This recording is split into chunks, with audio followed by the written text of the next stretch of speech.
मुंबईतील कुर्ल्याच्या पश्चिमेकडील असणाऱ्या MG बारवे रोडवर सोमवारी रात्री 10 वाजण्याच्या सुमारास एक मोठा भीषण अपघात झालाय।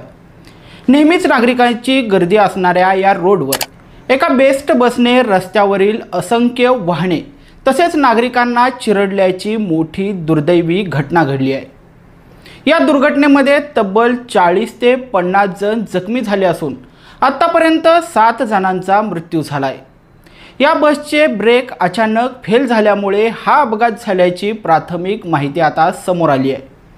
तर बस चालक हा मद्यधुंद अवस्थेत असल्याचे आरोप प्रत्यक्षदर्शी असणाऱ्या नागरिकांनी केले आहेत। तसेच बस चालक असणाऱ्या संजय मोरे यांना बस चालवण्याचा अनुभव देखील नसल्याची माहिती समोर आली आहे। या भीषण अपघातानंतर बस चालक संजय मोरे याला तात्काळ अटक करण्यात आली आहे। सोमवारी रात्रीच्या सुमारास कुर्ल्यामध्ये नेमकं काय घडलं हेच आपण सविस्तरपणे या व्हिडिओच्या माध्यमातून पाहणार आहोत। नमस्कार, मी हुसेन नदाफ आणि तुम्ही पाहताय यस प्राईम न्यूज। व्हिडिओला सुरुवात करण्यापूर्वी तुम्ही अजूनही आमच्या चॅनलला सबस्क्राईब केलेलं नसेल तर लगेचच यस प्राईम न्यूजला सबस्क्राईब करा आणि त्यानंतर बेल आयकॉन दाबायला मात्र विसरू नका। कुर्ल्याच्या पश्चिमेला असलेला SG बारवे रोड हा परिसर नेहमीप्रमाणे नागरिकांच्या गर्दीने गजबजलेला असतो। याच रस्त्यावर मुख्य बाजारपेठ असल्यामुळे नागरिकांची मोठी गर्दी या ठिकाणी असते। या ठिकाणी साधारणपणे 9:50 एक बेस्टची इलेक्ट्रिक बस भरधाव वेगाने येत होती। SG बारवे रोडवर असणाऱ्या अंजुमन इस्लामी शाळेजवळ येताच चालकाचं अचानकपणे नियंत्रण हे बसवरून सुटलं आणि त्या परिसरातील रिक्षा, स्कूटर, गाड्या तसेच नागरिकांना या बसने चिरडलं। रस्त्यावर असणाऱ्या जवळपास 50 ते 60 नागरिकांना या बसने चिरडल्याची माहिती आता समोर आली आहे। या अपघातामध्ये आतापर्यंत 7 नागरिकांचा मृत्यू झालाय तर जवळपास 40 ते 50 जण हे जखमी झालेले आहेत। या बसचा वेग इतका जास्त होता की 200 ते 300 मीटर परिसरातील सर्व वाहने या बसने चिरडलेली होती। त्यानंतर ही अनियंत्रित झालेली बस डॉक्टर बाबासाहेब आंबेडकर नगरच्या गेटमधून आतमध्ये जाऊन भिंतीला धडकली। त्यानंतर हा अपघात घडल्यानंतर लगेचच फायर ब्रिगेड तसेच बचाव कार्यातील यंत्रणा या 10:15 वाजण्याच्या सुमारास या ठिकाणी पोहोचल्या आणि त्यांच्याकडून तात्काळ नागरिकांचा बचाव कार्याला सुरुवात झाली। या भीषण अपघातानंतर मात्र कुर्ला पोलिसांनी बस चालक असलेल्या संजय मोरे याला ताब्यात घेतला असून त्याची सध्या कसून चौकशी पोलिसांकडून सुरू आहे। बसचे ब्रेक फेल होऊन हा अपघात झाल्याची प्राथमिक माहिती काल रात्री देण्यात आलेली होती। तर काही प्रसार माध्यमांमध्ये आलेल्या बातम्यांनुसार बस चालक असलेल्या संजय मोरे याला मोठी बस चालवण्याचा कोणताही अनुभव नसल्याचं समोर आलंय।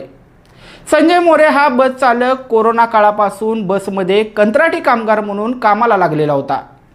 कामाला लागल्यानंतर संजय मोरे हा सुरुवातीला जुन्या तसेच आकाराने लहान असलेल्या बेस्टच्या बस चालवायचा, पण 1 डिसेंबरपासून तो आकाराने मोठी असलेली बेस्टची इलेक्ट्रिक बस चालवायला लागलेला होता। त्यासाठी त्याने ही इलेक्ट्रिक बस चालवण्याची 10 दिवसाची ट्रेनिंग देखील घेतल्याचं आता समोर आले। पण मोठी इलेक्ट्रिक बस चालवण्याचं अवघ्या 10 दिवसांचं ट्रेनिंग देऊन संजय मोरे या बस चालकाला ही बस चालवायला देणं योग्य होतं का, असाच सवाल आता नागरिकांकडून विचारला जातोय। त्यामुळे या अपघातासाठी बेस्ट प्रशासनाला देखील जबाबदार धरण्यात येते। या भीषण अपघातानंतर पोलिसांनी संजय मोरे याला अटक करून त्याच्यावर सदोष मनुष्यवधाचा गुन्हा आता दाखल केलाय।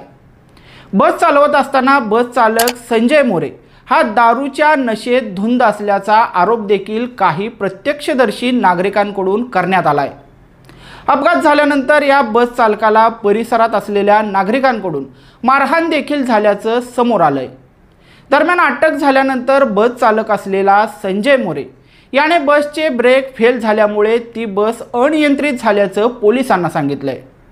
मात्र अपघाताच्या वेळी संजय मोरे हे नशेत होते का याचा सखोल तपास आता पोलिसांकडून करण्यात येतोय।